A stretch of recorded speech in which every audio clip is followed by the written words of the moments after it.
Pour gérer les pucerons sur betterave, donc, on trouve deux substances actives insecticides qui sont jugées efficaces, donc le flonicamide et le spirotétramate. Donc à noter que sur betterave on observe également des résistances des pucerons, donc surtout au Mysus persicé, vis-à-vis des pyrétrinoïdes et également des carbamates. Donc quelquefois on a des résistances couplées qui conduisent à des pertes d'efficacité de ces produits au champ.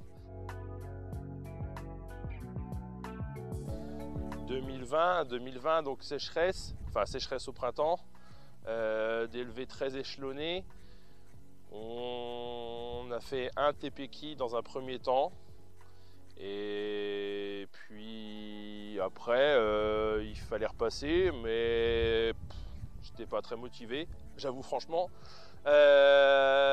Du coup je suis passé dans un deuxième temps avec un Movento, mais de manière un peu tardive, et ça n'a pas arrangé les choses et j'aurais mieux fait de passer plus tôt. Mes deux passages étaient encore trop courts et les betteraves ont vraiment souffert de cette attaque de pucerons. On a fait des rendements autour de 35 tonnes hectares quand notre moyenne est à 85.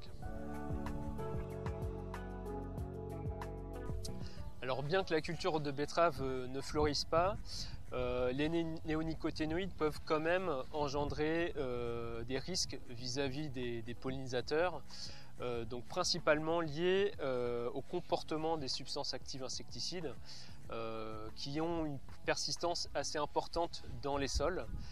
C'est-à-dire que les substances actives vont migrer dans les sols et vont pouvoir se retrouver dans les adventices ou les cultures qui vont par la suite rentrer en floraison, soit la même année, soit les années suivantes.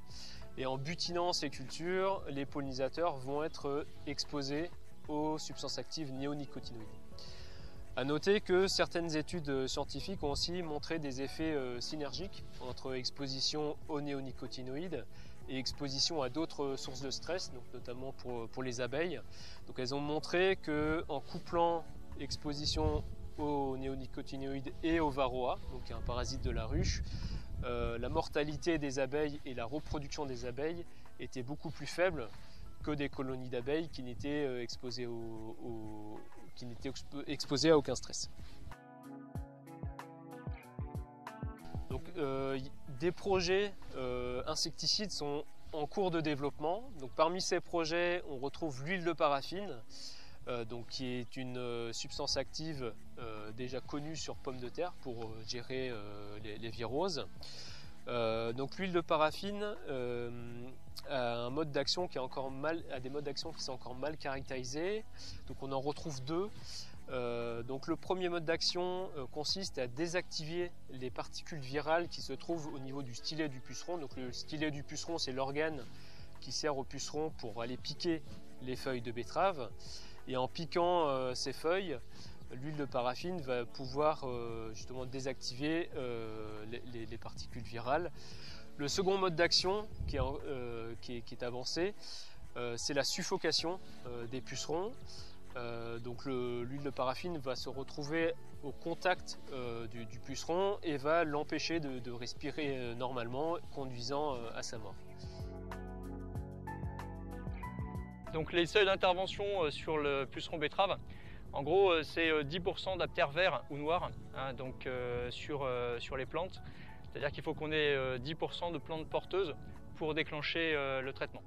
Il existe un outil qui a été développé par l'ITB et qu'on peut retrouver à titre gratuit sur itborg.fr qui s'appelle Alerte Puceron et qui va guider au plan cartographique les dates d'intervention sur la grande zone de production, à savoir bassin parisien, Normandie et Hauts-de-France. La cadence de réintervention va dépendre des conditions climatiques. En effet, ce sont les températures qui vont conditionner la vitesse de croissance des pucerons.